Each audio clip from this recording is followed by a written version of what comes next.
it's time for Eugen of Power Plus Communications from Mannheim. They have a university where I studied at. So good afternoon. Thanks a lot for having me here today. And yeah, it's a startup on my batch, but we are actually around since a little while. Some of you might actually know us. I thought I used this opportunity to give all of you, those who know us and those who don't, an update on our two most important markets today, which is Germany and UK. In both markets, we had some very interesting progress in the recent time. But first, a very brief introduction into Power Plus Communication. So if someone says infrastructure is boring, we are providing the even more boring part of the infrastructure, which is just the pure communication. So we are providing communication infrastructure based on broadband power line for smart meter and smart grid applications. So Rolf's smart street lighting, for example, could communicate over our technology. Most important, our technology will be used for smart metering, but also for controlling decentral generators, transformer stations, stuff like that. We are fabulous. We are 50 people based in Mannheim, developing this stuff, promoting this stuff, helping our customers to use this stuff, but we are not manufacturing and producing it by ourselves. And our shareholders are the management and some key employees in the company.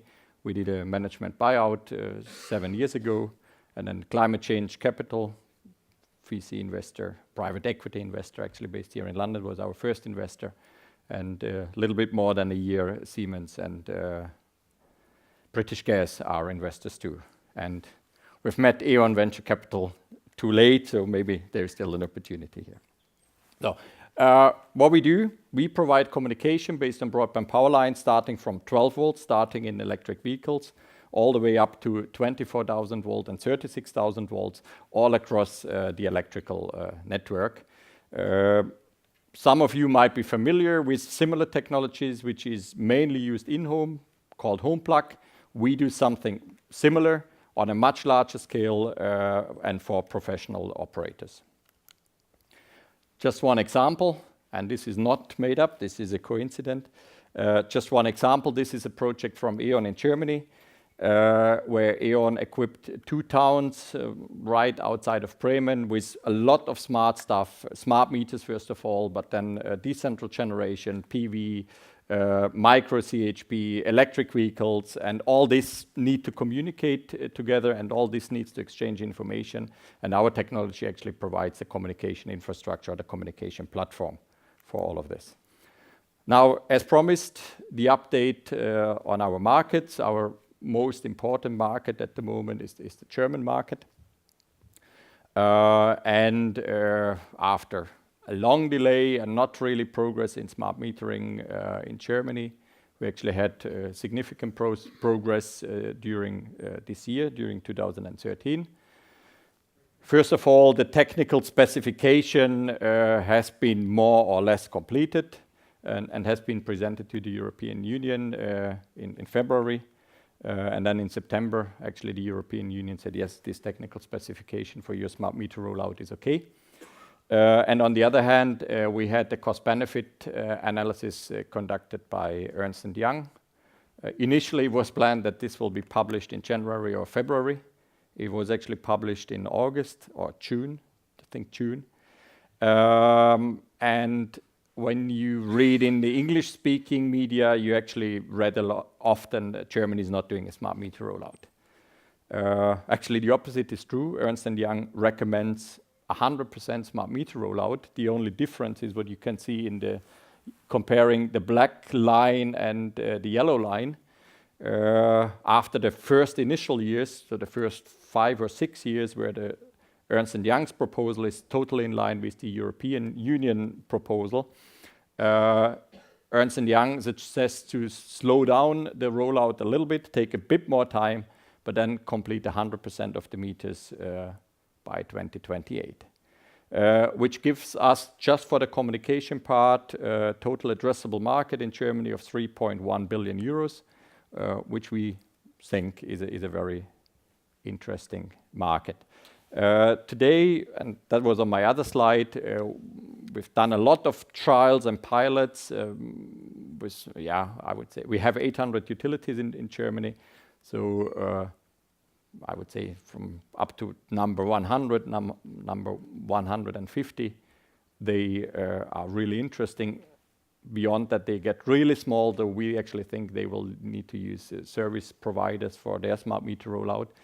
But we are very well connected and have done trials with almost all these bigger utilities in Germany. In the UK, there is a completely different challenge to solve. Actually, the UK has decided on a smart meter rollout a couple of years ago.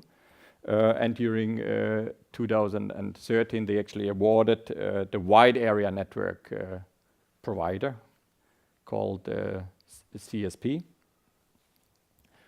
However, in the UK, there is a requirement that every smart meter is equipped with an in-home display. And in single family houses, the connection between the smart meter and the in-home display is just simply a Zigbee connection. However, in apartment blocks, what the guys here call multi-dwelling units, so anything which is a little bit bigger than a single family house, that Zigbee cannot bridge the gap anymore. And initially, everyone thought this is a very niche market. It actually affects 20% of the households here in the UK. So around 5 million households are affected, and we are working together with our investor and shareholder, Siemens, to provide a solution for this challenge. That was my short update on Power Plus communication, and I'm very happy for your questions.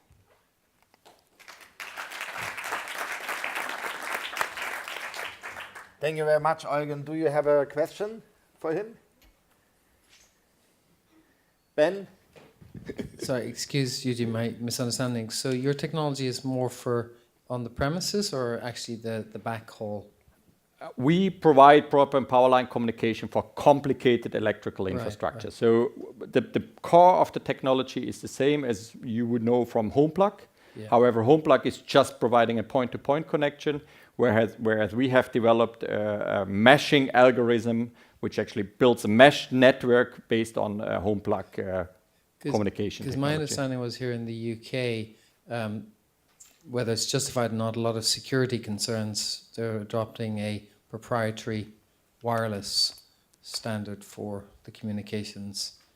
It's not really proprietary. It's actually a standard Zigbee enhanced with some security mechanism to make sure that the data privacy is actually taken care of. However, that solution, that wireless solution, does not work, and actually DEC has recognized that by now, and actually is communicating that publicly. There was 4 weeks ago a DEC Technology Day where DEC actually said we have a problem, we have the high-rise problem, and we need solutions for that, and please present if you have solutions to that. What we actually do is we use the same security mechanism for the data, and since our technology is based on the internet protocol, we can actually extend that Zigbee connection over the electricity cables in multi-dwelling units to actually reach and bring the data from the meter room in the basement up to the 6th, 7th, 8th floor where actually the apartment is. Okay, so UK isn't really decided yet, despite people's claims. Thanks. Is what I was thinking. No, the smart meter rollout is decided in the market will decide actually. So there will be no government decision what technology to use for that.